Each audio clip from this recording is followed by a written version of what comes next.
Hello everyone, आज है 13 अप्रैल और आज इस वीडियो में हम बात करने जा रहे हैं इंडस टावर के बारे में। 137 रुपीज़ का ये शेयर है और लगातार गिर रहा है।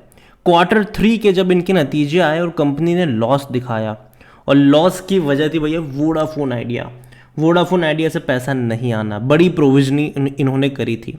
अब संकेत ये मिल रहे हैं कि भैया वोडाफोन आइडिया की जो परेशानी है वो Q4 में भी रहेगी इंडस टावर के लिए। वीडियो में बातचीत करेंगे उसको लेकर, लेकिन उससे पहले अगर आपने अभी तक चैनल को सब्सक्राइब नहीं किया है तो प्लीज़ अभी इसे सब्सक्राइब कर लीजिए, क्योंकि आगे भी बहुत सारे वीडियोस हैं जो आपको काफ़ी ज़्यादा हेल्प करेंगे।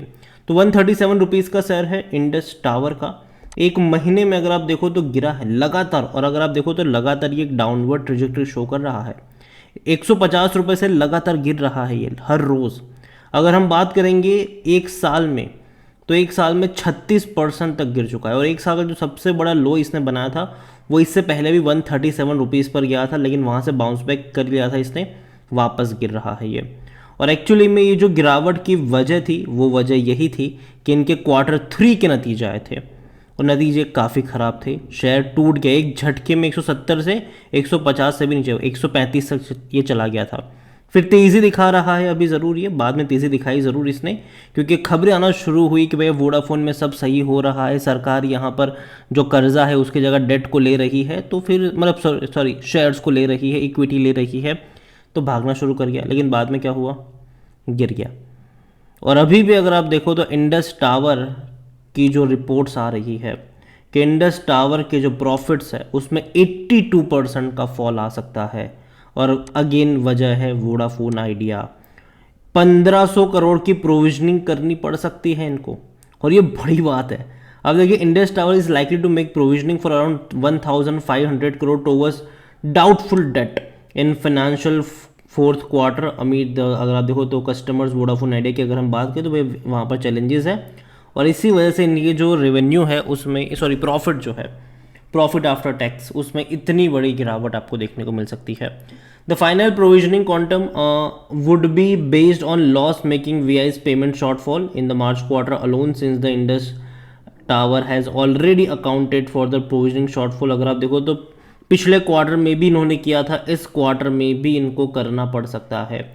अगर हम बात करें वोडाफोन आइडिया का टोटल्स, अगर हम बात करें तो 7,000 करोड़ रुपए चुकाने हैं वोडाफोन आइडिया को, इंडस टावर को।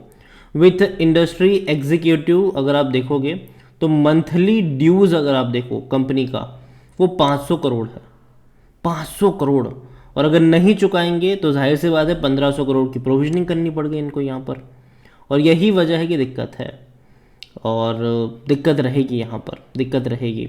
आप देखोगे तो 500 करोड़ यहाँ पर इनको हर महीने की प्रोविजनिंग करनी पड़ी है। कुल मिलाकर क्वार्टर की 1500 करोड़ की प्रोविजनिंग ये हो सकती है, और लोअर रहेंगे यहाँ पर, लोअर रहेंगे।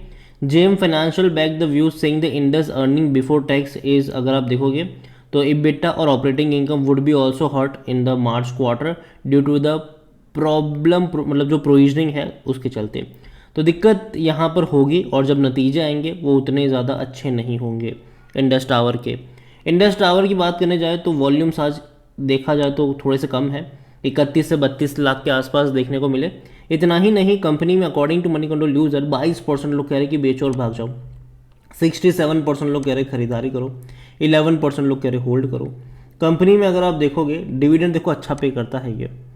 पिछले साल इसने 11 रुपये का पे किया था, साल में एक बार करता है लेकिन अच्छा पे करता है। हालांकि 2020 में 2 बार भी पे किया था, लेकिन पिछले 2 सालों में कम, मतलब साल में एक ही बार पे किया लेकिन ज़्यादा पे किया है। जैसे कि 2021 में आप देखो तो 17.82 रुपीज़ का पे किया था, फरवरी में पे किया था। हालांकि तब 22 में 11 रुपये का इन्होंने पे किया था, जो कि मई में किया था। तो देखते हैं कि इस बार जब नतीजे आते हैं तो डिविडेंड पे करेंगे कि नहीं। चांसेस मुझे कम लग रहे हैं, क्योंकि जाहिर सी बात है कंपनी को भैया पैसों की भी ज़रूरत है। रेवेन्यू देखो तो पिछले 2 क्वार्टर, पिछले 2 साल में बेहतर तरीके से रहे हैं। प्रॉफिट भी आप देखो तो शानदार थे, 6,375 करोड़ का प्रॉफिट था इनका 2022 में, जो कि पहले कम हुआ करता था। लेकिन अगर हम क्वार्टरली देखें तो दिक्कत यहाँ से शुरू हो रही है। अब देखिए, बढ़ रहे थे प्रॉफिट, सॉरी इनके रेवेन्यू सितंबर में तो बहुत अच्छे थे, तकरीबन 8,000 करोड़ चले गए थे, लेकिन बाद में क्या हुआ, दिसंबर में घट गए, 6,765 करोड़ रहे। लेकिन प्रॉब्लम शुरू हुई प्रॉफिट्स में। अब देखो, पहले कंपनी 1,500-1,800 करोड़ का क्वार्टरली प्रॉफिट करती थी, लेकिन दिसंबर में इनको 708 करोड़ का लॉस दिखाया, बड़े लंबे अरसे बाद लॉस दिखाया है इंडस टावर ने।